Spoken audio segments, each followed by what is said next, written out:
إنجاز جديد لسالم الدوسري مع الهلال. الوليد بن طلال يحتفل بفوز الهلال على النجمة. ملخص مباراة الهلال والنجمة في دوري روشن.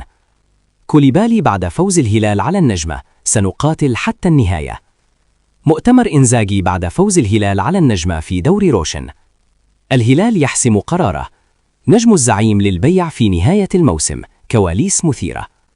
بسم الله الرحمن الرحيم، والصلاة والسلام على أشرف الخلق سيدنا محمد عليه أفضل الصلاة وأتم التسليم. أهلا وسهلا بكم متابعي قناة منبر الهلال. فضلا منكم لا تنسوا الضغط على زر الإعجاب وتفعيل الاشتراك وترك آرائكم في صندوق التعليقات. والآن إلى تفاصيل النشرة. برز الدولي السعودي سالم الدوسري في مباراة نادي الهلال أمام النجمة، حيث قدم أداء مميزا مكنه من تسجيل 7 تمريرات مفتاحية، وهو الرقم الأعلى لأي لاعب من الفريق الأزرق في مباراة واحدة خلال موسم دوري روشن الحالي.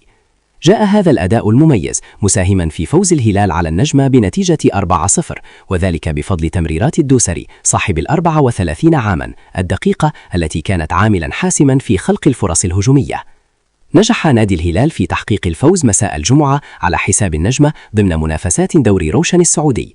الهلال بقيادة سيميوني إنزاغي فرض سيطرته برباعية نظيفة في مباراة شهدت تألق الفرنسي كريم بنزيما الوافد الجديد بتسجيل هدفين، وبهذا الفوز وصل الهلال للنقطة 61 في المركز الثالث ليواصل مطاردة الأهلي والنصر في صراع محتدم على لقب دوري روشن السعودي هذا الموسم. وعقب اللقاء التقطت عدسات المصورين مشاهد لاحتفال كبير داخل المقصورة الرئيسية، حيث ظهر الأمير الوليد بن طلال متفاعلا مع الجماهير ولاعبي الهلال في أجواء مليئة بالحماس تعبيرا عن سعادته بالانتصار والأداء المتميز. انتهت مجريات المباراة التي جمعت بين الهلال والنجمة بنتيجة 4-0 ضمن لقاءات الجولة 25 من منافسات دوري روشن السعودي 2025-2026، وأقيمت المباراة التي جمعت بين الهلال والنجمة على ملعب المملكة أرينا بمدينة الرياض مساء اليوم. أكد السنغالي خالد كوليبالي مدافع الهلال السعودي أهمية الانتصار الذي حققه فريقه على النجم السعودي بنتيجة 4-0 ضمن الجولة 25 من دوري روشن السعودي، مشيرا إلى أن اللاعبين كانوا حريصين على إسعاد الجماهير وتقديم أداء قوي خلال اللقاء.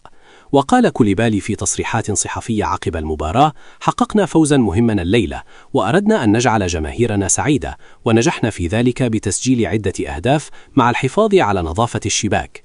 وأضاف مدافع الهلال: جميع المنافسين في المراكز المتقدمة مستعدون للمنافسة، لكننا سنقاتل حتى النهاية من أجل إسعاد جماهيرنا وتحقيق أهدافنا في الدوري. تحدث سيميوني إنزاغي المدير الفني لفريق الهلال السعودي عن فوز فريقه على النجم السعودي بنتيجة 4-0 في المباراة التي جمعتهما ضمن الجولة 25 من دوري روشن السعودي على ملعب المملكة أرينا. وقال إنزاغي خلال المؤتمر الصحفي عقب المباراة: قدم فريقنا مباراة جيدة في بداية اللقاء، ونجحنا في تسجيل الهدف الأول وخطف النقاط الثلاث، وسنواصل العمل بهذا الشكل خلال الفترة المقبلة. وأضاف: النجم تحسن بشكل ملحوظ في الفترة الأخيرة، وبدأ الفريق بالتكتل في الخطوط الدفاعية، لكن حالة الطرد منحتنا حرية أكبر لمواصلة الأداء الجيد خلال المباراة. واختتم: كان بإمكاننا تحسين أسلوب اللعب من العمق، لكن لا ننسى أن النجم تطور مؤخرا، وبعد الطرد تكتل بشكل أكبر دفاعيا. قرر مسؤولون نادي الهلال عدم التراجع عن فكرة رحيل البرازيلي ماركوس ليوناردو مهاجم الفريق الأول لكرة القدم في نهاية الموسم الجاري، بصرف النظر عن مستواه في الجولات المقبلة. ويأمل مسؤولو الهلال في استمرار تألق ماركوس ليوناردو على أمل جذب أنظار أندية أوروبية لضمه، منها أتلتيكو مدريد الإسباني الذي كان يخطط لاستعارته في ميركاتو الشتاء سعيا وراء تسويقه ماليا.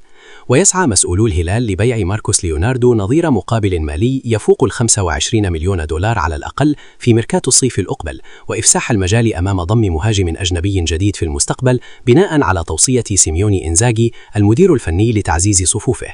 ورحب سيميوني إنزاغي مدرب الهلال في وقت سابق برحيل ماركوس ليوناردو، وجاءت عودته مرة أخرى إلى الحسابات في ظل كثرة الإصابات وغياب الفرنسي كريم بنزيما رأس الحرب المخضرم. ويسعى مسؤولو الهلال في الحصول على عرض أوروبي مستقبلا لبيع ماركوس ليوناردو، خاصة في ظل وضع أكثر من مهاجم أجنبي للتعاقد معه في فترة الانتقالات الصيفية المقبلة. إذا أعجبكم المحتوى لا تنسوا دعمنا بلايك والاشتراك في القناة وتفعيل جرس التنبيهات علشان تصلكم كل الأخبار أول بأول. كرتنا السعودية تستحق المتابعة، وإحنا هنا عشان ننقل لكم كل التفاصيل لحظة بلحظة. كان معكم منبر الهلال، نراكم في فيديو قادم. دمتم بخير، والسلام عليكم ورحمة الله وبركاته.